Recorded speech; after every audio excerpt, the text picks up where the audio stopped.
अस्सलाम वालेकुम and welcome to Sheru tales. तो मेरा और शेरू का आज का दिन स्टार्ट होता है पार्क में जाने से।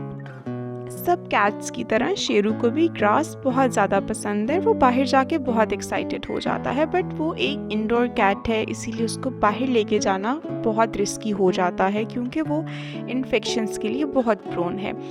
और जिनके पास पर्शियन कैट्स हैं उनको आइडिया होगा कि पर्शियन कैट्स बहुत सेंसिटिव होती हैं और उनकी इम्यूनिटी एक स्ट्रे कैट जितनी मजबूत नहीं होती। फंगल इन्फेक्शन को अगर अर्ली स्टेजेस पे कैच कर लिया जाए, जो कि एक जो पेट पेरेंट होता है वो अपनी कैट की ग्रूमिंग करते हुए कभी भी आइडेंटिफाई कर सकता है कि मेरी कैट को इन्फेक्शन डेवलप हो रही है, और अगर उसकी उसी टाइम पे ट्रीटमेंट स्टार्ट कर दी जाए तो वो कभी भी वर्स्ट स्टेज पे नहीं जाती। अगर फंगल इन्फेक्शन एक दफ़ा बिगड़ जाए तो वो जानलेवा भी हो सकती है। तो इसीलिए मैं सबसे यही कहूँगी कि बहुत केयरफुल रहिए इसके मामले में। मैं यहाँ पे एक पिक्चर अटैच कर रही हूँ जो कि मेरी अपनी कैट की है।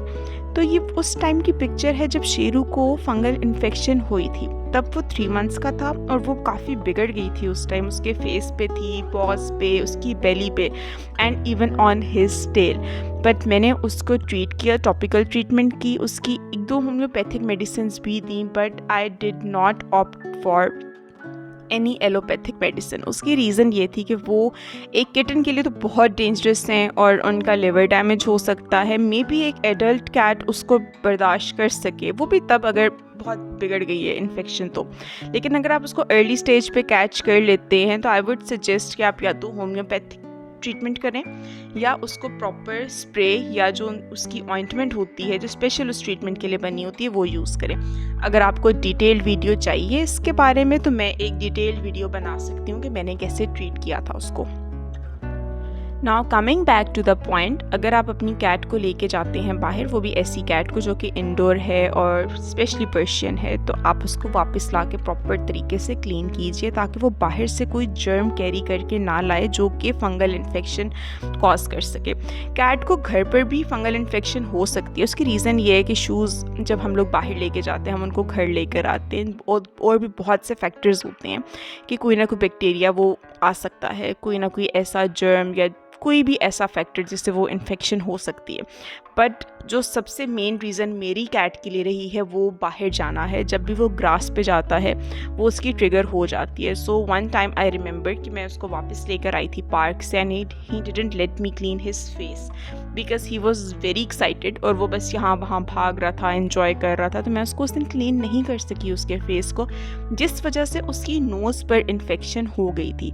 तो खैर वो मैंने उसी टाइम कैच कर लिया था कि इसको हो गई है infection and I started treating him, जो कि 1 वीक के अंदर उसकी इन्फेक्शन ठीक हो गई।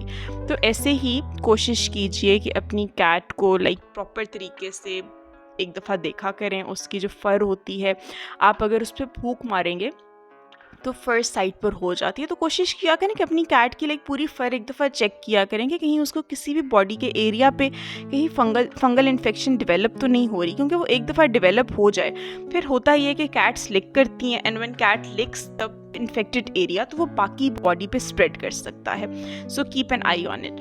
अगर आपको कोई भी कैट रिलेटेड वीडियो चाहिए, चाहे वो फंगल इन्फेक्शन की ट्रीटमेंट को लेके है, चाहे वो कैट फूड को लेके है, anything, cat food की recipe, best dry food or anything, then comment below and let me know and I'll make it for you.